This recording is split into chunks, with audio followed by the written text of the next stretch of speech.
The cemetery stretched before me like a wound carved into the earth. All gray stone and twisted iron beneath a sky that couldn't decide between rain and something worse. November had teeth here in the Northern Territories. Sharp, cold, biting through my wool coat as if fabric meant nothing against grief this old, this vast. I pulled my scarf tighter, blonde hair whipping across my face in strands that stuck to the tears I'd been shedding since crossing the gate. 3 years. 3 years since they'd buried him. The tomb rose ahead, massive and imposing even in death, as he had been in life. Black marble veined with silver, carved with symbols I'd spent months learning to read. Ancient pack markings, territorial claims, warnings to enemies long turned to dust. They said he'd killed 17 challengers before his 20th birthday. They said his eyes could freeze blood in veins. They said he'd never loved anything except power. They didn't know him the way I did. My boots crunched over gravel and dead leaves, each step an effort against the wind that seemed determined to push me back, to tell me I didn't belong here. Maybe I didn't. The official mourners had come and gone years ago. The pack leaders, the council members, the females who'd preened and postured for his attention when he lived. I'd watched from the edges of those ceremonies, invisible as always, my presence tolerated only because my father had served the crown before illness took him too. I was nobody. A low-ranked wolf from a bloodline so diluted we barely shifted anymore. My mother used to joke that we were more human than wolf, and maybe that's why she'd survived as long as she did in a world built for predators. Before the fever took her last spring, she'd gripped my hand with surprising strength and whispered something I still didn't fully understand. Compassion isn't weakness, Elena. Sometimes it's the only thing strong enough to survive. I hadn't known what she meant then. I still wasn't sure. The tomb loomed closer now, and I could make out the inscription carved deep into the stone. Ronan Ashford, Grey Alpha King of the Northern Packs born in blood, died in glory, glory. They'd called it glory when the assassin struck during the treaty summit, when his body had been found torn apart, when the entire pack structure had nearly collapsed into civil war. The new Alpha, his cousin Sebastian, had stabilized things. But everyone knew it wasn't the same. Sebastian was strategic where Ronan had been instinctual, political where Ronan had been primal. Safe. I'd never wanted safe. My knees hit the cold ground before I'd consciously decided to kneel, my hands pressing against the marble that somehow still held warmth, as if something alive pulsed beneath. Foolish thought. Dead was dead, even for kings. "I'm sorry," I whispered, the words cracking in my throat. "I'm sorry I wasn't there. I'm sorry I was too afraid to." The sob caught me by surprise, violent and raw, dragging up everything I'd buried for 3 years. I'd loved him. God help me. I'd loved him from the first moment I'd seen him at my father's funeral, standing apart from the other mourners with that terrible stillness that made even the strongest wolves nervous.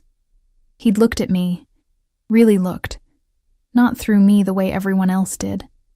And something in his ice-blue eyes had cracked just enough for me to glimpse the loneliness underneath. We'd never spoken. Not once. What would a king want with someone like me? But I'd watched him. In the great hall during pack gatherings, I'd positioned myself where I could see him without being seen, studying the way he moved, the careful control he maintained over every gesture, every word. I'd noticed things others missed, the way his jaw tightened when Sebastian made certain suggestions, the barely perceptible flinch when females touched him uninvited, the exhaustion that lived in the set of his shoulders when he thought no one was paying attention. I'd seen him. And now he was gone. "I brought you something," I managed, reaching into my coat pocket with shaking fingers. The small bundle of dried lavender and sage felt absurdly inadequate against the magnitude of this tomb, this loss. My mother used to say these herbs brought peace to troubled spirits. I thought maybe. Foolish. So foolish. He'd been a king, and I was leaving him weeds like some pathetic offering to a god who'd never answered prayers. I placed the bundle at the base of the tomb anyway, my fingers lingering on the cold marble. "I miss you," I breathed, so quietly the wind almost stole the words. "I miss you, and you never even knew I existed." The air changed. It was subtle, barely noticeable. A shift in pressure, a sudden absence of wind, a quality of silence that felt less like quiet and more like held breath. The hair on the back of my neck lifted, that old instinct that even diluted wolves still carried, screaming that I wasn't alone. I should have stood, should have turned, should have run. Instead, I stayed frozen, my hand still pressed to the marble, my heart hammering a rhythm that surely every predator in the cemetery could hear. "You're wrong." The voice came from directly behind me, low and rough as gravel, carrying an authority that made my wolf, weak as she was, immediately want to bare her throat in submission. I knew that voice. I'd heard it in my dreams for 3 years, a ghost that haunted every quiet moment. Impossible. "You're wrong," it said again. Closer now, so close I could feel body heat at my back despite the November cold. "I knew exactly who you were." My hand fell away from the marble as I turned, slowly, terrified that movement would shatter whatever hallucination grief had conjured. The gravel bit into my knees as I shifted, my vision blurring with tears I couldn't blink away fast enough. He stood 3 feet away, solid and real and alive, wearing dark clothes that blended with the lengthening shadows, but couldn't hide the predatory grace of his posture. Taller than I remembered, broader through the shoulders, his black hair longer now and falling over those ice-blue eyes that had haunted my memory. Ronan Gray. The dead king. Very much not dead. I couldn't breathe. Couldn't think. Couldn't do anything but stare as my mind tried and failed to make sense of what I was seeing. "How?" The word came out strangled. "You're dead. They buried you. There was a body. There were witnesses. The pack mourned. The pack mourned a convenient fiction." He moved closer, each step measured and deliberate, the way a wolf approaches something skittish and prone to bolting. The council needed stability. My cousin needed legitimacy, and I needed everyone to believe I was gone. "Why?" It was barely a whisper, my voice lost somewhere between shock and a relief so intense it physically hurt. His jaw tightened, that familiar gesture I'd memorized from a distance. "Because there were traitors in the pack, Elena. High-ranking wolves who'd grown comfortable with corruption, who saw me as an obstacle to their power. The assassination attempt was real. I have the scars to prove it. But instead of dying, I let them think they'd succeeded while I rooted out every conspirator." He knew my name. He'd said my name. "You've been hiding for 3 years?" I asked, my mind still spinning, watching the pack fall apart, watching Sebastian struggle, watching... The words caught. "Watching people mourn you?" Something flickered in his expression. Regret, maybe, or pain carefully controlled. "Not the entire time. The first year I spent healing, tracking the conspiracy, eliminating threats. The second year I spent rebuilding what they'd tried to destroy, establishing networks Sebastian doesn't even know exist. And this year..." He paused, those ice-blue eyes holding mine with an intensity that made my wolf whimper in a way that had nothing to do with submission and everything to do with recognition. "This year I've been deciding whether the pack deserves their king back." "And?" I somehow found the courage to ask. "Have you decided?" "No." He crouched down, bringing himself to eye level with where I still knelt, close enough now that I could see the scars they'd mentioned. Thin silver lines across his throat, disappearing beneath his collar, close enough to catch his scent, pine and smoke and something darker, more primal. "But watching you cry at my grave might have changed my mind." My breath caught. "Why?" "Because in 3 years, you're the only person who came here for me." His voice dropped lower, rough with an emotion I couldn't name. "Not for the king, not for political advantage, not because protocol demanded it. You came here alone, in the cold, to mourn someone everyone else has already forgotten. And you brought..." He glanced at the bundle of herbs, something almost like tenderness softening the harsh lines of his face. "You brought peace to my troubled spirit." I realized I was still crying, tears streaming down my face in the fading light. I thought I'd never see you again. You were never supposed to." He reached out slowly, giving me time to pull away, and when I didn't, his fingers brushed my cheek, catching tears I couldn't stop. His touch burned, even through the cold. "I've been watching you, Elena, for longer than you know. Did you really think I didn't notice the girl who stood in the shadows at every gathering? Who looked at me like I was something more than a weapon the pack wielded? I tried to be invisible," I managed, my voice shaking. You failed spectacularly." The corner of his mouth lifted in something that might have been a smile if kings remembered how. "You were the only light in rooms full of predators. And when I died, when I had to die, knowing I'd never see that light again was almost worse than the actual dying." The world tilted. 3 years of grief, of loneliness, of loving someone I thought was forever beyond reach. And here he was, real and alive, and telling me he'd noticed. "Why are you telling me this?" I whispered. "Why reveal yourself now?" His hand cupped my face fully now, thumb tracing my cheekbone with a gentleness that contradicted everything I'd ever heard about the savage Alpha King. "Because I'm tired of being dead, Elena. And because if I'm going to reclaim my throne, I need to know." His voice roughened, vulnerability bleeding through the careful control. "I need to know if the woman who cried at my grave would stand beside me when the real monsters come." The question hung between us, enormous and impossible, and somehow inevitable. Behind him, the sun finally broke through the clouds, casting long shadows across the cemetery, turning the marble tomb into something almost beautiful. I thought of my mother's last words. "Compassion isn't weakness. Sometimes it's the only thing strong enough to survive." I placed my hand over his, still pressed to my face, and felt the tremor that ran through him at the contact. The mighty Alpha King, undone by a simple touch. "Yes," I said, and watched ice-blue eyes flare with something fierce and possessive and terrifyingly alive. "I'll stand with you." His answering smile was sharp enough to draw blood, and beautiful enough to break hearts. And somewhere in the distance, I heard the first howl of what would soon become many, the sound of a dead king rising, and the pack that had forgotten him about to remember why they'd feared him in the first place. The safe house wasn't what I'd expected. Then again, nothing about the last hour had matched any expectation I'd ever held about my life. Ronan led me through the forest in silence, his hand wrapped around mine with a possessiveness that should have frightened me, but instead felt like an anchor in a world that had suddenly turned upside down.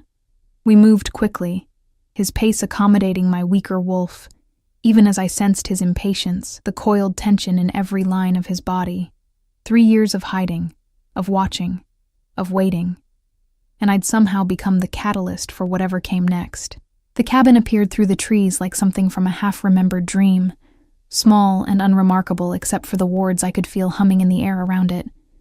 Protection spells, strong ones, woven by someone who knew what they were doing. "How many people know you're alive?" I asked, as he guided me up the wooden steps, his hand now resting at the small of my back. 4. He pushed open the door, ushering me into warmth and flickering firelight. Now 5. The interior was sparse but functional. A main room with a stone fireplace, a small kitchen area, doors leading to what I assumed were a bedroom and bathroom. Maps covered one wall, stuck with pins and connected by red string and patterns that looked like conspiracy theories made manifest, which I supposed they were. "Sit," Ronan said, gesturing to the worn couch near the fire. "You're shaking." I hadn't noticed, but he was right. The adrenaline was wearing off, leaving me trembling and cold despite the cabin's warmth. I sank onto the couch, watching as he moved through the space with the same predatory grace he'd always possessed, pulling down mugs, heating water, performing domestic tasks that looked surreal on someone I'd only ever seen commanding armies. "The other 4, I ventured, needing to fill the silence with something other than my racing thoughts. "Who are they?" "My second, Marcus. He's the only one from my previous inner circle who wasn't compromised." Ronan's voice was measured as he worked, not looking at me. "A witch named Iris who maintained the death glamour and healed my wounds. A tracker called Denver who helped me hunt the conspirators. And a tech specialist, Jude, who's been feeding Sebastian carefully curated misinformation for 2 years. He brought me tea, pressing the warm mug into my hands before settling onto the couch beside me, close enough to touch, but giving me space I wasn't sure I wanted. The firelight played across his features, highlighting the new hardness there, the lines that hadn't existed 3 years ago. "Sebastian doesn't know?" I asked, comprehension dawning with a sick twist in my stomach. "You let your own cousin believe you were dead?" "Sebastian is a good man." Ronan's jaw tightened, that familiar gesture. "But he's weak where it counts. He makes alliances with wolves who smile while plotting his downfall." He trusts the council members who orchestrated my assassination because he wants to believe in the best of people. His ice blue eyes met mine, burning with an intensity that made my breath catch. You know what wanting to believe in people gets you in our world, Elena? Dead, I whispered. Or worse. He took the mug from my hands. I'd been gripping it so hard my knuckles had gone white, and set it on the low table before us. The conspiracy went deeper than anyone suspected. Council members, yes, but also pack enforcers, territory leaders, wolves I'd trusted with my life. They weren't just trying to kill me. They were trying to dismantle everything the northern packs had built, sell our territories piece by piece to foreign interests. The casual way he said it, as if treason and territorial dissolution were merely inconvenient facts, sent ice down my spine. And you stopped them. I removed them. The euphemism was deliberate, his voice carefully neutral, but I understood what he meant. The scars on his throat weren't the only marks 3 years had left on him. Quietly, methodically, making each death look like accident or natural causes or territorial dispute. By the time Sebastian realized the council was shrinking, I'd already eliminated the worst of the corruption. I should have been horrified, should have recognized the ruthlessness for what it was, the actions of a king who valued power over mercy, control over compassion. Instead, I found myself asking, how many? 17. The same number as the challengers he'd killed before his 20th birthday. The irony isn't lost on me. 17 wolves, dead by his hand. 17 conspirators who'd tried to destroy everything he'd built. I thought about my mother's words again, about compassion and survival, and wondered if there was room for both in a world this brutal. You're not running. Ronan's observation pulled me from my thoughts. He was studying me with that unnerving focus, as if trying to read something written in a language he'd forgotten. You're not even looking at the door. Should I be? Most people would. He shifted closer, the movement subtle but deliberate, predatory instinct wrapped in human control. I just told you I've spent 3 years executing wolves in secret, that I've been manipulating my own cousin, lying to the entire pack, operating outside every law we hold sacred. You should be terrified, Elena. I met his gaze, held it despite every instinct screaming at me to submit, to look away, to acknowledge the vast gulf of power between us. You're not a monster. His laugh was sharp, bitter. You barely know me. I know you noticed a low-ranked wolf who tried to be invisible. The words came easier now, conviction replacing fear. I know you stood alone at my father's funeral when everyone else had already moved on to political networking. I know you've been protecting a pack that thinks you're dead instead of just disappearing and starting over somewhere easier. I reached out, my hand finding his where it rested on his thigh, feeling the tension coiled in his muscles. Monsters don't mourn. They don't protect. They don't reveal themselves to crying girls in cemeteries because they're tired of being alone. For a long moment, he said nothing. The fire crackled. Shadows danced across the maps on the wall. And somewhere outside, an owl called into the November darkness. Then his hand turned beneath mine, fingers intertwining, grip almost painful in its intensity. They're going to hate you, he said quietly. When I return, when the truth comes out, they'll see you as my weakness, the conspirators I didn't find, the ones still hiding. They'll come for you first, I know. The females who wanted to be queen, they'll make your life a nightmare. The council members who've grown comfortable with Sebastian's softness, they'll see you as a threat. You'll go from invisible to the most visible target in the pack. His thumb traced circles on my palm, the gesture almost absent, as if he needed the physical connection to ground himself. And I can't promise I'll always be there to protect you. Kings have duties, responsibilities, wars to fight. I know, I said again, stronger this time. Then why?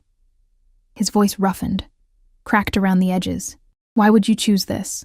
Choose me? The question held weight I wasn't sure I could carry. 3 years of loneliness and longing compressed into 3 words. I thought about all the gatherings I'd attended, watching him from the shadows. All the nights I'd lain awake wondering what it would be like to be seen by him. Really seen. The way he'd claimed he'd seen me all along. All the days since his supposed death when I'd moved through pack life like a ghost, going through motions without purpose. Because I've been invisible my whole life, I told him, turning to face him fully, our knees touching now. And you made me feel real. You made me feel like I mattered, even when we never spoke, even when I thought it was all in my head. And if I'm going to finally be visible, if I'm going to be seen and targeted and hated, I'd rather it be for standing beside someone who's fighting for something that matters than for hiding in the shadows alone.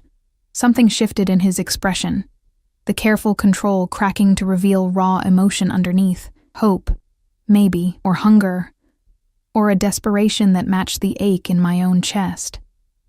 "You're going to transform me," he said. And it didn't sound like a compliment. It sounded like a warning, like a prophecy, like a confession, pulled from somewhere deep and protected.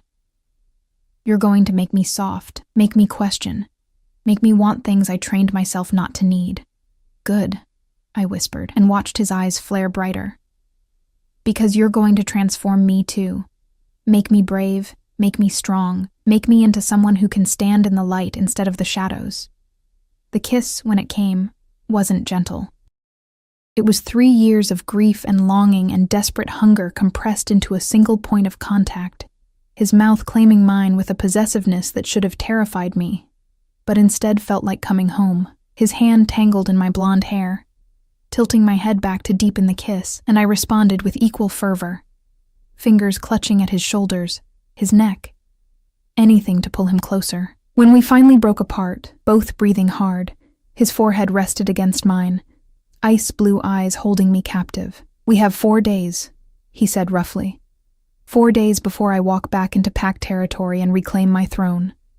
4 days to plan, to prepare, to transform a dead king's return into something the pack can accept without descending into chaos. What happens in 4 days? I asked, though I suspected I already knew. The winter solstice gathering, his smile was sharp enough to cut, when every pack leader, every council member, every wolf of significance will be gathered in the Great Hall, when Sebastian will stand before them as Alpha King and accept their renewed oaths of loyalty. He pulled back enough to study my face, reading something there I wasn't sure I knew how to hide. "And when I'll walk through those doors and remind them all who they really belong to." The image sent ice and fire warring through my veins. Ronan, returning from the dead, reclaiming power in front of the entire pack structure. The chaos it would cause, the questions it would raise, the violence it might spark. "Will there be a challenge?" I asked. "Will Sebastian fight you? He'll have to." There was something almost sad in Ronan's voice. "Even if he doesn't want to, the pack will demand it, and Alpha can't just step aside, not without looking weak." "And weakness in our world is death," I finished, "or worse." He nodded slowly. "I don't want to kill him, Elena. Despite everything, Sebastian is family. He's been a placeholder, nothing more. But if he challenges me in front of the pack, if pride and politics demand blood..." He trailed off, but I understood what he wasn't saying. One cousin would die, and the pack would belong to whoever survived. "Then we make sure it doesn't come to that," I said with more confidence than I felt.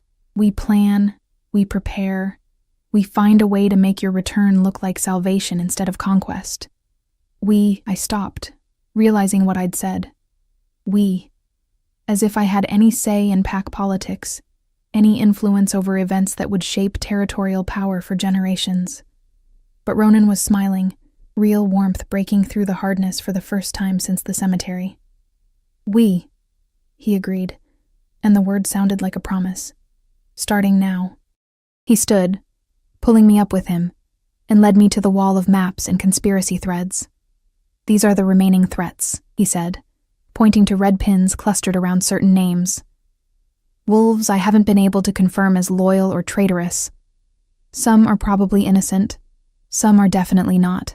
And we have 4 days to figure out which is which before I walk into a room full of potential enemies." I stared at the web of names and connections, feeling the weight of what we were attempting settle over me like a physical thing. 4 days to prepare for a resurrection. 4 days to prevent a civil war. 4 days to somehow transform from invisible nobody into someone who could stand beside a king. "Where do we start?" I asked. Ronan's hand found mine again, squeezed once. "We start by making you ready for what's coming. Because when I walk into that hall, Elena, you're walking in beside me. And I need you to be strong enough to survive what happens next." The fire popped loudly, making me jump. Outside, the wind had picked up, howling through the trees with a sound that might have been warning or might have been invitation. 4 days until everything changed. I looked up at the dead king who wasn't dead, at the man who'd seen me when I thought I was invisible, at the alpha who'd chosen me for reasons I still didn't fully understand. "Make me ready," I said. And his answering smile promised that he would, no matter what it cost either of us. The next 3 days blurred together in a haze of preparation that left me exhausted, terrified, and somehow more alive than I'd ever felt. Ronan's idea of making me ready involved far more than I'd anticipated. The first morning, I woke in the cabin's small bedroom, he'd insisted I take it while he took the couch, to find him already awake. Maps spread across the kitchen table, coffee brewing with a bitter intensity that matched his expression. "The council will test you," he said without preamble as I emerged, still wrapped in the blanket he'd provided. "Not physically. You're too obviously weaker than most wolves for that to prove anything. But they'll test your knowledge, your composure, your right to stand where you'll be standing." I poured myself coffee with shaking hands, the November morning cold seeping through the cabin's walls despite the fire he'd rebuilt. "What do I need to know?" "Everything." He pushed a stack of papers toward me. Genealogies, territorial maps, treaty documents, pack histories going back centuries. The northern packs have intricate hierarchies, old grudges, alliances that shift with every generation. Sebastian has simplified things, tried to make the structure more democratic. His tone made clear what he thought of that approach. But the old wolves remember how it used to be. They'll expect you to remember too, so I studied. For hours that first day, Ronan drilled me on pack lineages, on which families held which territories, on the complicated web of debts and honors and insults that governed wolf society. His teaching method was relentless. He'd ask a question, wait for my answer, then either nod approval or explain in precise detail why I was wrong and what the correct answer revealed about pack politics.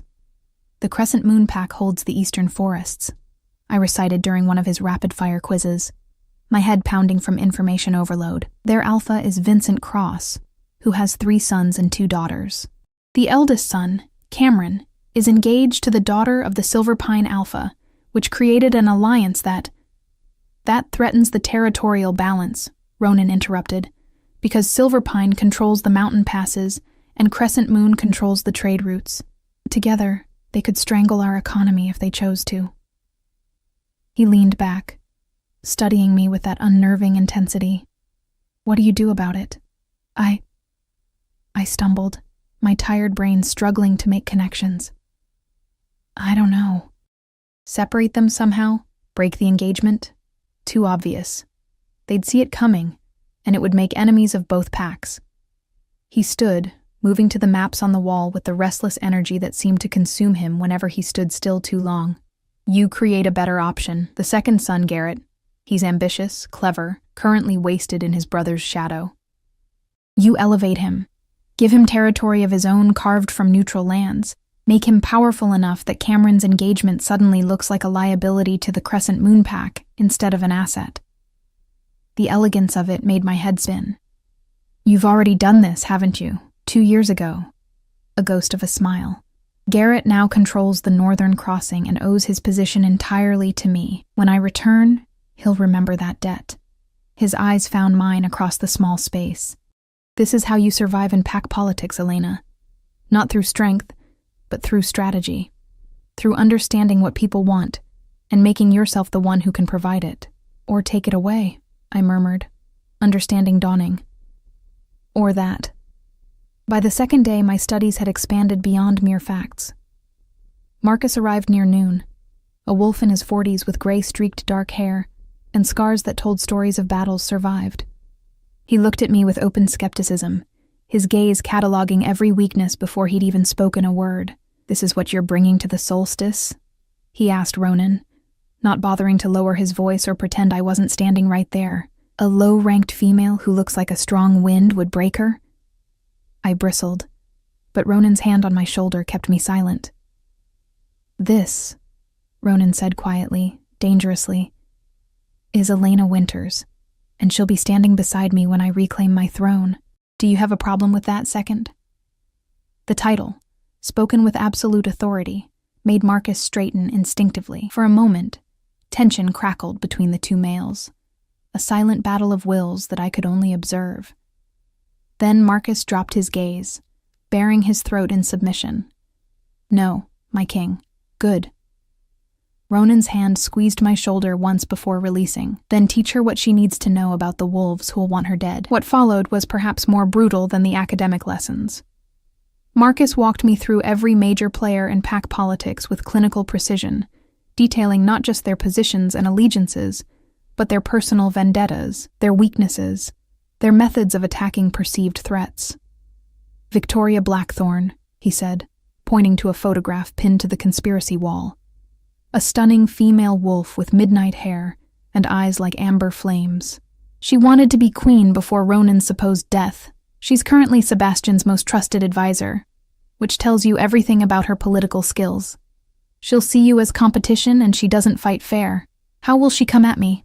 I asked, forcing myself to study the photograph, to memorize the face of someone who would become an enemy. Socially. Marcus's tone was matter of fact. She'll spread rumors, question your bloodline, make jokes about Ronan choosing weakness over strength. She'll never challenge you directly because that would give you legitimacy. Instead, she'll make you feel so unwelcome, so scrutinized, so small that you'll want to disappear on your own. The description hit too close to home. I'd spent my whole life trying to disappear, trying to avoid exactly that kind of attention. And how do I counter that? You don't. Ronan had been listening from where he worked on other preparations, but now he looked up, his gaze intense. You let her do her worst, and you stand there anyway. You smile when she insults you, thank her for her concern when she questions your worthiness, and you never, ever let her see that she's gotten to you. That sounds like... I swallowed hard. That sounds impossible. It is, Marcus agreed bluntly. For most wolves. But you're not most wolves, are you? You survived years of being invisible by developing armor others can't see. Now you just need to transform that armor from hiding to shielding. He made it sound simple. It wasn't. The afternoon of the second day, they put theory into practice. Marcus played Victoria while Ronan watched, arms crossed, expression unreadable. The second was vicious in his mimicry, throwing insults with surgical precision, each one designed to find and exploit my deepest insecurities. I'm sorry. I don't believe we've met, Marcus's Victoria said with false sweetness. Though I suppose that's not surprising. I tend not to notice wolves from bloodlines so diluted they barely register as pack members. My face burned, but I forced myself to smile. We haven't been formally introduced. I'm Elena Winters. And you're right. My bloodline is diluted. It's given me a unique perspective on pack dynamics that pure-blooded wolves sometimes miss. Marcus raised an eyebrow, partially breaking character. Not bad. But she won't stop there. Of course not, I muttered. He continued, relentless. How fascinating that Ronan has chosen you. Though I suppose after 3 years of being dead, his standards may have adjusted. That one hit harder. The implication that I was second-rate, a choice made from desperation rather than desire. I glanced at Ronan, saw him watching with that unnerving stillness, giving me nothing. I can't imagine how difficult these 3 years have been for everyone, I said carefully, turning the insult back on itself. We've all had to adjust, haven't we? Some of us are just more adaptable than others. Ronan's lip twitched. Marcus actually smiled. She'll hate you for that, he said, dropping the act, but she'll also respect you a little, which might keep her from going straight for blood. The third day brought Iris, the witch who'd maintained Ronan's death glamour. She was younger than I'd expected, perhaps early 30s, with copper hair and eyes that saw too much. She studied me with the same skepticism Marcus had shown, but hers felt deeper, more fundamental. You're not strong enough, she said bluntly after watching me for all of 5 minutes. Your wolf is weak, your magic is dormant, your body is soft. Any alpha female could tear you apart. I know, I said, tired of defending myself, tired of justifications. But I'm here anyway. Why? Iris moved closer, her gaze searching. What could possibly make you think you can survive what's coming? I looked past her to where Ronan worked at the table. his focus apparently on documents. But I knew he was listening to every word, because someone finally saw me, I said quietly. And I'd rather die visible than live invisible. Iris was silent for a long moment. Then she reached out, her fingers pressing against my forehead with surprising warmth. You have power, she said, and she didn't sound pleased about it. Dormant, yes, but there, your bloodline isn't as diluted as you think. The magic just sleeps deeper. I can wake it, but it won't be pleasant. Do it, I said before I could reconsider. What followed was 3 hours of the most intense pain I'd ever experienced. Iris worked methodically, using herbs and chants and touches that felt like fire racing through my veins, burning away whatever blocks had kept my wolf small and my magic hidden. Ronan held me through the worst of it, his arms the only thing keeping me grounded as my body tried to reject the transformation. When it finally ended, I collapsed against him, shaking and nauseous but somehow different. Lighter, clearer. I could feel my wolf now, really feel her. Not the weak echo I'd grown accustomed to, but something with teeth, with strength, with presence. Better, Iris pronounced, packing away her supplies. Still not strong enough to challenge the top-tier females, but at least now you won't look like prey. Ronan's hand stroked through my sweat-dampened hair, the gesture tender in a way that contradicted the predator everyone else saw. Rest, he murmured against my temple. Tomorrow is the solstice. Tomorrow everything changes. That night I couldn't sleep. The cabin felt too small, the walls too close, the weight of what tomorrow would bring pressing down until I couldn't breathe. I found Ronan outside on the porch, staring into the darkness with that terrible stillness that meant his mind was miles away. Doubts? I asked quietly, moving to stand beside him, always.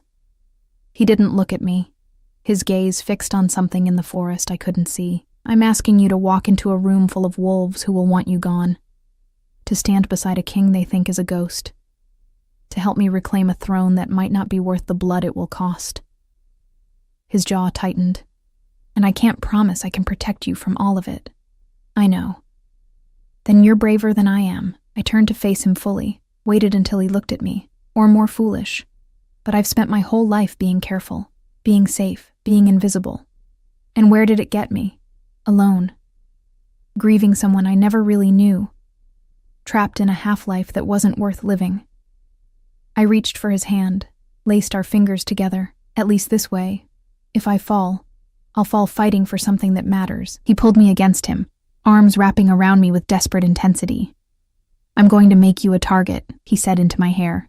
I'm going to paint a mark on your back that every enemy I have will aim for, and I'm selfish enough to do it anyway, because the thought of walking into that hall without you is worse than any other fear I carry. Then we're both selfish, I whispered, because I'm not letting you walk in there alone. We stood like that for a long time, wrapped in each other and the November cold, while somewhere in the forest, wolves howled greetings to the almost full moon. Tomorrow, that moon would reach its peak. Tomorrow, the solstice gathering would bring every wolf of significance to the great hall. Tomorrow, a dead king would rise and the woman who'd cried at his grave would stand beside him. Tomorrow, everything would change. But tonight, for these last few hours of anonymity, of safety, of preparation, tonight we had each other and the darkness and the knowledge that we'd chosen this path together. Consequences be damned, Elena, Ronan said quietly, his voice rough with emotion he usually kept buried. Whatever happens tomorrow, whatever comes after, I need you to know that you've already saved me. You've given me a reason to return that has nothing to do with duty or vengeance or power. You've reminded me what it means to want something just for myself. I pulled back enough to meet his eyes, saw vulnerability there that the mighty Alpha King would never show anyone else. Then save me back, I said. Show me what it means to be brave enough to be seen. His kiss was gentler this time, reverent, a promise sealed in the darkness. And when we finally went back inside, when I lay down in the small bedroom knowing sleep wouldn't come, I felt the weight of tomorrow settling over me like armor, 4 days of preparation condensed into one final truth. I was either about to become a queen or a cautionary tale. Either way, I'd never be invisible again. The great hall blazed with light and life, every torch lit, every surface polished to gleaming perfection for the winter solstice gathering. I stood in the shadows of the side entrance with Ronan, Marcus flanking us like a silent guardian, and tried to remember how to breathe.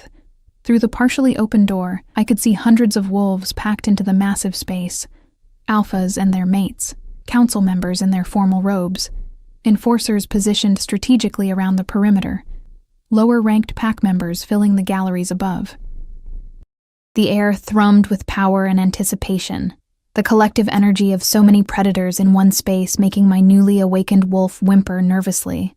"Sebastian will speak first," Ronan murmured, his hand resting at the small of my back, grounding me. "He'll accept the renewed oaths, thank the pack for their loyalty, make promises about the future, standard solstice ceremony. We wait until he's finished, until the moment is complete." His ice-blue eyes met mine in the dim corridor. "Then we walk in, and the world ends," I whispered. His lip quirked. "Or begins again." Inside, Sebastian had taken the raised platform at the hall's center. Standing beneath the ancient pack banner, a silver wolf on a black field, eyes picked out in sapphires that caught the torchlight. He looked the part of Alpha King, I'd give him that. Tall, commanding, his dark blonde hair styled perfectly, his formal attire emphasizing broad shoulders and the carefully cultivated authority he'd built over 3 years. But standing beside him was Victoria Blackthorn, resplendent in deep crimson that made her look like living flame. And the possessive way Sebastian's hand occasionally brushed her arm told a story I hadn't known existed. They're together, I breathed, understanding dawning. That's why she's his closest advisor. For 2 years now, Ronan confirmed, his voice carefully neutral, which complicates things. She won't just be defending her own position when we walk in there. She'll be defending his. Marcus leaned closer. The council doesn't approve. They see it as weakness, an alpha swayed by a beautiful face. But Sebastian won't be moved on it. I watched Victoria smile up at Sebastian, saw genuine affection there beneath the political calculation, and felt something twist in my chest. They were in love, and we were about to destroy their world. "Does he deserve this?" I asked quietly, not sure I wanted the answer. Sebastian has been a good alpha, hasn't he? Kept the peace, maintained alliances, avoided war. He's been a competent administrator, Ronan said, his tone making clear the distinction. But good alphas don't let traitors infiltrate their councils. They don't create vulnerabilities through emotional attachments. They don't... He stopped, his jaw tightening. They don't let their packs grow soft. Inside, Sebastian had begun speaking, his voice carrying easily through the hall's acoustics. 3 years ago, we lost our king. 3 years ago, the northern packs faced their darkest hour, and many thought we wouldn't survive. The crowd murmured agreement, a ripple of remembered grief passing through the assembled wolves. But we did survive, Sebastian continued, his voice growing stronger. We adapted. We rebuilt. We proved that strength comes not from one wolf, no matter how powerful, but from the pack united. And tonight, on this longest night, I stand before you to say that our future is bright, our territories secure, our alliances strong.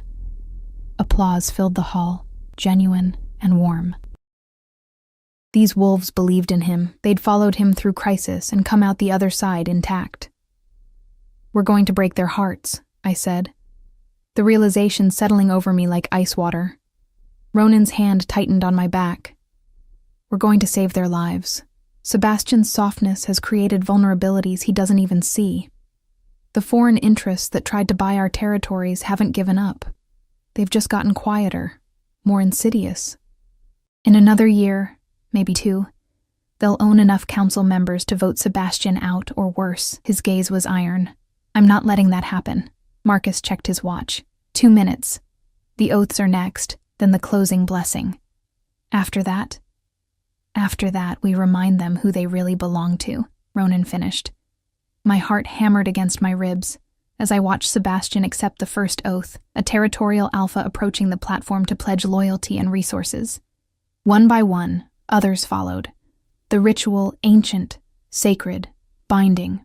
With each oath spoken, I felt the weight of what we were about to interrupt grow heavier. These weren't just political statements. These were wolves pledging their lives, their families, their futures to the alpha they believed in. And we were about to tell them it was all based on a lie. "I can't do this," I whispered, panic rising. "Ronan, I can't." He turned to me fully, his hands coming up to frame my face, forcing me to meet his eyes. "Yes, you can. Because this isn't about destroying what Sebastian built. It's about protecting it. These wolves deserve a king strong enough to see the threats he can't, ruthless enough to eliminate them before they strike, powerful enough that foreign interests don't even try." His thumb brushed my cheekbone. "And they deserve a queen brave enough to stand in the light, even when it would be easier to hide." "I'm not a queen," I protested. "Not yet." His smile was sharp, dangerous, beautiful, "but you will be." Inside, the final oath was being spoken, an elderly council member's voice trembling with emotion as he pledged loyalty until death. The crowd was silent, respectful, the solemnity of the moment, holding everyone captive. "Now," Ronan said.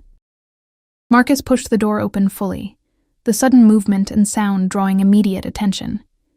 Conversations died mid-word, heads turned, and into that shocked silence, Ronan Gray walked back into a world that had mourned him as dead.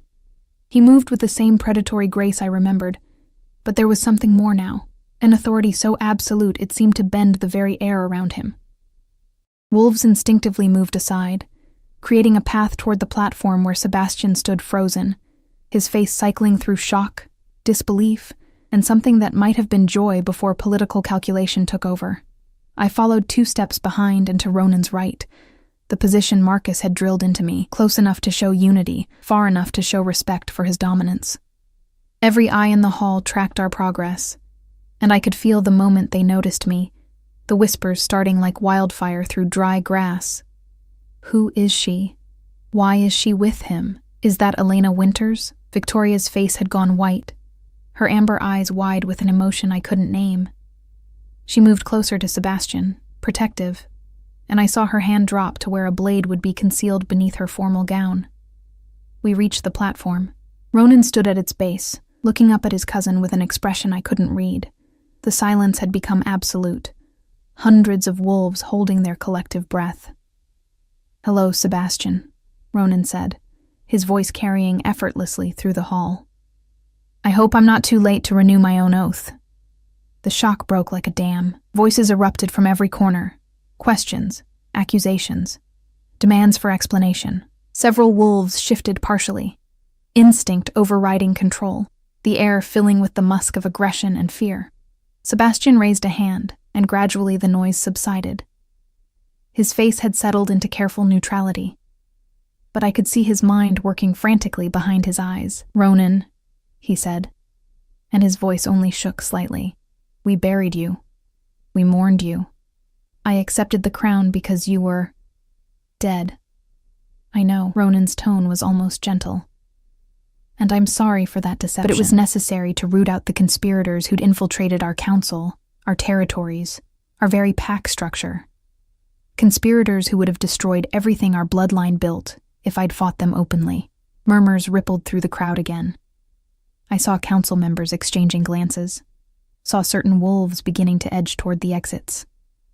"The assassins who attacked me 3 years ago weren't random enemies," Ronan continued, his voice hardening. "They were hired by wolves in this very hall. Wolves who sit on our council, who hold our territories, who smiled to my face while plotting to sell our lands piece by piece to foreign interests." "That's a serious accusation," Sebastian said carefully. "Do you have proof?" "I have 17 corpses." The casual way Ronan said it sent ice through the hall. 17 conspirators who I tracked, confronted, and eliminated over the past 3 years. Their crimes are documented, their confessions recorded, their treachery beyond dispute. He pulled a folder from inside his coat, held it up. "Everything is here. Names, dates, transactions, proof of foreign gold exchanging hands for territorial access." Sebastian's hand trembled as he reached for the folder.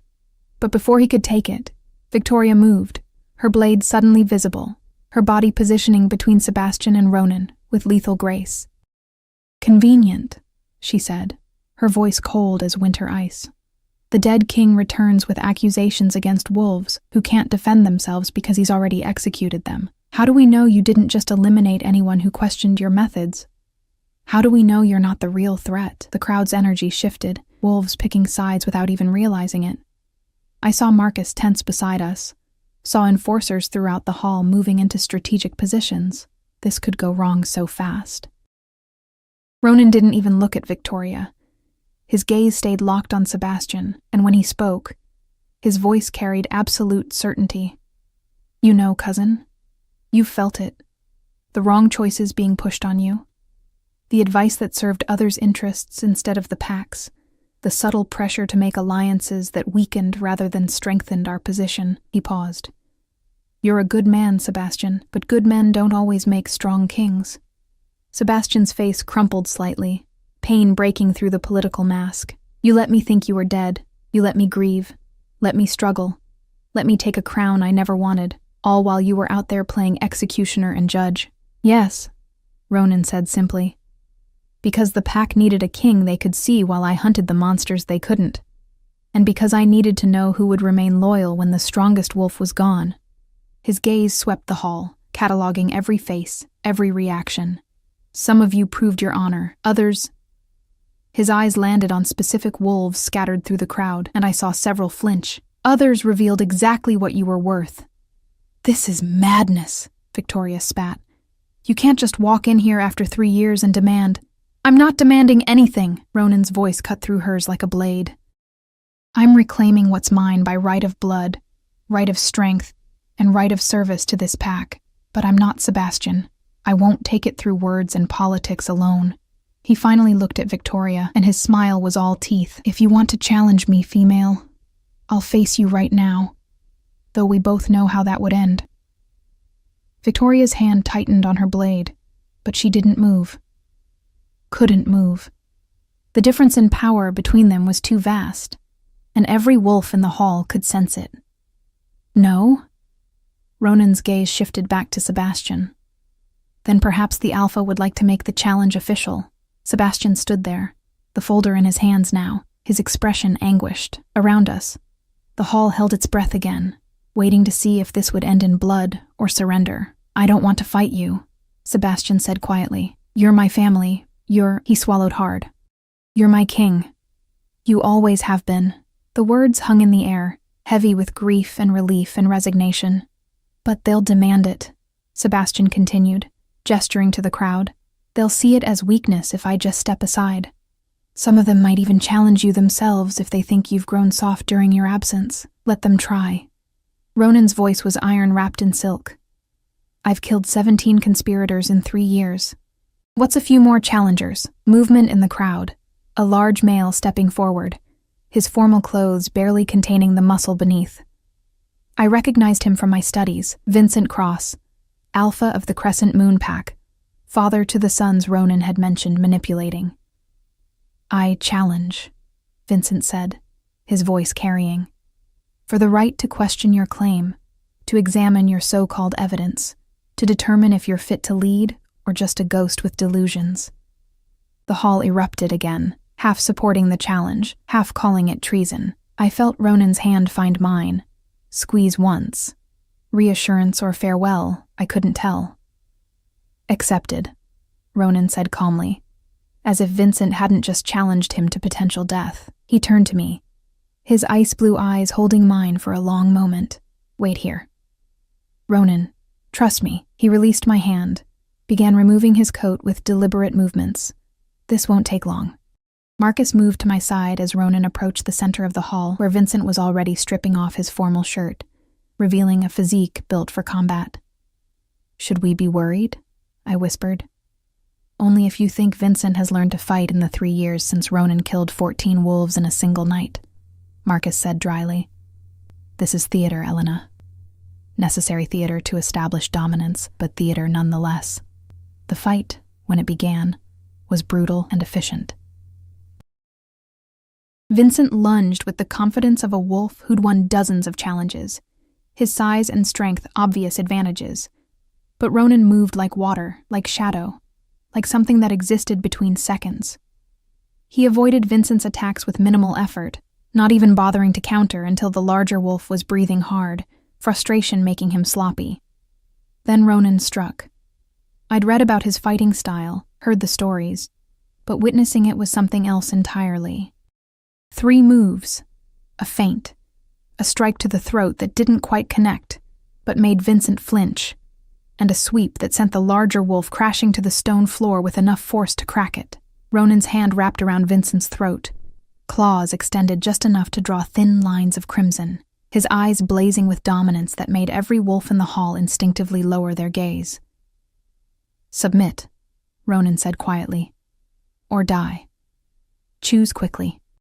Vincent's answer was a choked gasp of surrender, his throat bearing fully in submission that couldn't be misinterpreted. Ronan released him, stood, didn't even look back as Vincent scrambled away. His gaze swept the hall instead, landing on each alpha, each council member, each wolf of significance. "Anyone else?" he asked conversationally. Silence. Absolute, terrified silence. "Good." Ronan walked back to where I stood, took my hand again as if nothing had happened, as if he hadn't just reminded everyone why they'd feared him in the first place. "Then let's finish this." He turned to Sebastian, who still stood on the platform looking smaller somehow, diminished by Ronan's presence. "I'm taking back my throne, cousin. But I'm not taking it by force, not from you. You've kept the pack alive when they needed stability. For that, you have my gratitude and my respect." His voice softened slightly. "Step aside willingly, and I'll make sure every wolf here knows it was the honorable choice." Sebastian looked at Victoria, something passing between them in that glance. Then he looked back at Ronan, and slowly, deliberately, he knelt. "I, Sebastian Grey, relinquish my claim to the Northern Throne, and pledge my loyalty to the true Alpha King, Ronan Grey, returned from death to protect his people." One by one, others began to kneel. Marcus first, his submission absolute, then the council members who'd remained loyal, then the territorial alphas, even Vincent still bleeding from his throat, then the lower-ranked wolves, hundreds of them, until the entire hall was kneeling except for Ronan, me, and a handful of wolves too shocked to move. Victoria remained standing longest, her amber eyes burning with fury and grief and reluctant acceptance. Finally, she too knelt, though her gaze never left Ronan's face. And there, in that hall full of kneeling wolves, Ronan Grey reclaimed his crown. He looked down at me, still standing because he hadn't released my hand, hadn't let me kneel with the others. "And now," he said, his voice carrying through the silent hall, "I introduce you to your queen." The words hung in the air like a physical force, and I felt every eye in the hall shift to me, really see me, perhaps for the first time. Not the invisible low-ranked wolf who'd haunted the edges of gatherings, but the woman standing beside their returned king, elevated to a position that would make me either revered or destroyed. My newly awakened wolf stirred, uncertain but no longer cowering. The power Iris had unlocked thrummed beneath my skin, not strong enough to challenge the dominant females in this hall, but enough to keep me standing when every instinct screamed to kneel, to hide, to disappear back into the safety of invisibility. But I'd promised Ronan I'd be brave enough to be seen, so I lifted my chin, met the stares head-on, and felt something shift inside me. The final transformation from shadow to light, from hidden to visible, from nobody to someone who mattered. Victoria was the first to speak, her voice cutting through the silence like a blade. "You can't be serious." She'd risen from her kneel, propriety abandoned in favor of raw disbelief. "She's barely even pack, Ronan. Her bloodline is so diluted she can hardly shift. What possible qualification does she have to be queen?" "She saw me when I was invisible," Ronan said simply, his hand still wrapped around mine. "She mourned me when everyone else had moved on. And she chose to stand beside me knowing exactly what it would cost her." His ice blue eyes swept the hall. "That's more qualification than bloodline or strength could ever provide. That's sentiment," Victoria shot back, though I heard the tremor beneath her anger. Fear, perhaps, of losing everything she'd built. "Queens need to be strong, political, capable of—" "Compassion?" I interrupted, surprising myself with the steadiness of my voice. Every head swiveled toward me, and I felt the weight of their attention like a physical thing. You're right that I'm not strong. You're right that my bloodline is weak, that I can barely shift, that by traditional standards I have no business standing here. I paused, gathering courage from the pressure of Ronan's hand. But I've spent my entire life watching this pack from the shadows. I've seen things wolves in power miss because they're too busy maintaining dominance to notice the vulnerabilities beneath. I took a breath, committing fully to whatever came next. I saw my father work himself to exhaustion serving a king who barely acknowledged his existence, and I learned that loyalty matters more than recognition. I watched my mother die slowly, abandoned by a pack that values strength over care, and I learned that compassion isn't weakness. Sometimes it's the only thing that keeps us human. My gaze found Sebastian, then Victoria, and I've watched good wolves try their best while being undermined by traitors they trusted, and I learned that seeing clearly is worth more than fighting fiercely. The silence that followed felt different, contemplative rather than hostile, though Victoria's expression remained thunderous. "Pretty words," she said. "But words don't protect territories or win battles or keep the pack safe when enemies come." "No," Ronan agreed. "I do that. Elena does something equally important. She reminds me why those territories, those battles, that safety actually matter." He released my hand, moving to face the assembled wolves with the absolute authority of a king who'd never really stopped ruling. For 3 years, I've lived in shadows, hunting monsters, eliminating threats, and I was good at it. Efficient. Ruthless. But I was also becoming the very thing I was fighting against, a wolf who valued power over people, who saw pack members as assets or liabilities instead of lives worth protecting. His voice softened just slightly. Elena reminded me what I was fighting for. Not power, not dominance, not even justice, but for the chance to build something where wolves like her father are honored for their loyalty, where wolves like her mother aren't left to die alone, where strength and compassion can coexist instead of being seen as opposites.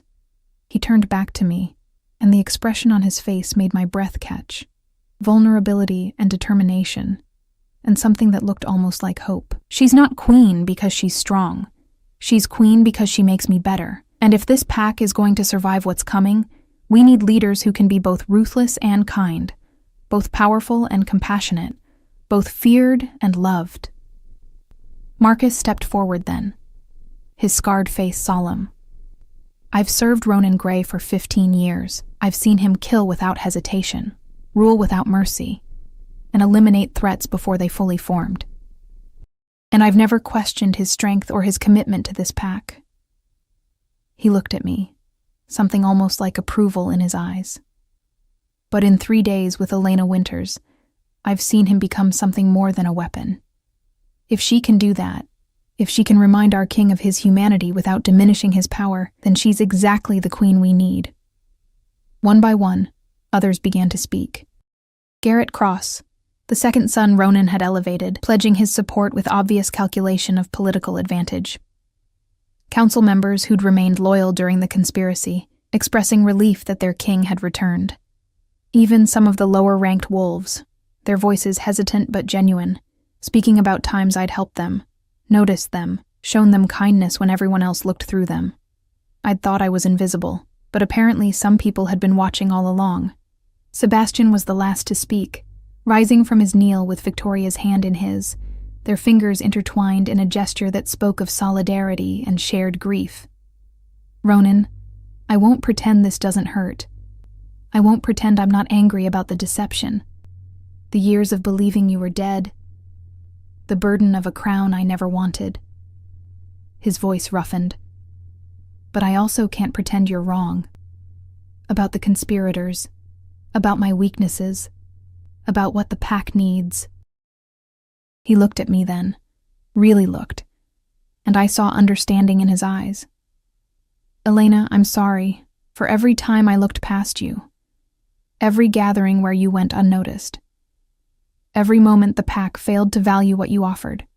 If you can forgive that, if you can help Ronan build something better than what we had, then you have my support." Victoria's face was anguished, torn between loyalty to Sebastian and her own wounded pride. Finally, she spoke, her voice tight but controlled. "I don't like this. I don't like you," she said, looking directly at me. "But Sebastian's right. The pack failed you, and wolves like you. Maybe—" She swallowed hard. "Maybe that's something worth changing." It wasn't acceptance, but it was a beginning. The formal ceremony that followed blurred together. Ronan officially reclaiming his throne, me being presented as his chosen queen, oaths being renewed with new understanding of what they meant. By the time the gathering finally dispersed near dawn, I was exhausted, overwhelmed, and still not entirely convinced I hadn't dreamed the entire night. But Ronan's hand remained solid in mine as we left the great hall, Marcus clearing a path through wolves who now looked at us with a mixture of awe, fear, and cautious hope. "Where are we going?"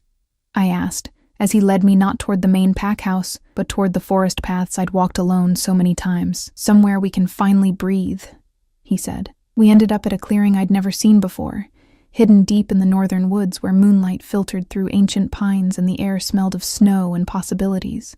A small cabin stood there, larger than the safe house, but still intimate, smoke already rising from its chimney. "I had Marcus prepare it," Ronan explained, pulling me inside where warmth and firelight waited. "I thought, after everything, we might need a place that's just ours. No politics, no pack dynamics, no eyes watching every move." I looked around the space, comfortable furniture, a kitchen stocked with supplies, a bedroom visible through an open door, and felt something in my chest unclench. "It's perfect. It's temporary," he corrected, pulling me toward the fire. "Eventually, we'll have to return to the pack house, take up residence in the royal quarters, play the parts we've claimed. But for tonight, for the next few days, I want to just be Ronan and Elena. Not king and queen, not alpha and omega, just us," I finished, understanding completely. He cupped my face in his hands, thumbs tracing my cheekbones with a gentleness that still surprised me. "You were magnificent tonight, brave and honest and strong in ways that have nothing to do with dominance or power. Watching you stand there, refusing to hide, refusing to apologize for what you are." His voice caught. "I've never been more proud of anyone in my life." Tears burned behind my eyes, but they were good tears, cleansing tears, the release of 3 years of grief and fear and loneliness finally finding their way out. I was terrified, I know. He kissed my forehead, my temples, the tears tracking down my cheeks. "But you stood anyway. That's what courage actually is, not the absence of fear, but the choice to act despite it." I pulled him closer, buried my face in his neck, breathed in his scent of pine and smoke and safety. "What happens now?" "Now?" His arms tightened around me. "Now we rest. Tomorrow we start the real work, rebuilding the council, strengthening our alliances, rooting out any remaining threats. We'll face Victoria's resentment and the traditional wolves who think I've made a mistake. We'll navigate pack politics and territorial disputes, and probably a dozen challenges to both our positions." "Sounds exhausting," I murmured against his skin. "It will be." He pulled back enough to meet my eyes, and his smile was genuine, warm, the expression of a man who'd finally found something worth smiling about. "But we'll face it together. And when it gets too overwhelming, when the politics and the power games and the expectations become too much, we'll come back here. To this place where we're just us, just 2 wolves who found each other in a cemetery and decided to be brave enough to be seen." I kissed him then, pouring 3 years of longing and grief and hope into the contact, and he responded with equal intensity, his hands tangling in my blonde hair, his body pressing against mine with desperate need that had nothing to do with dominance and everything to do with connection. When we finally broke apart, both breathing hard, he rested his forehead against mine. "I love you," he said, the words simple and devastating. "I loved you when I watched you from across crowded halls. I loved you when I had to leave you believing I was dead, and I love you now for being brave enough to stand in the light with me." "I love you too," I whispered back, the truth of it filling every hollow place inside me. even when you were just a ghost haunting my memories. Even when loving you meant grieving someone I'd never really known. Even now, when loving you means becoming visible to wolves who'll want me gone. They'll learn, he said fiercely. They'll learn that you're not going anywhere, that you're my queen, my equal, my partner in every way that matters. And anyone who threatens you will learn exactly why wolves used to fear Ronan Gray. The possessiveness should have bothered me.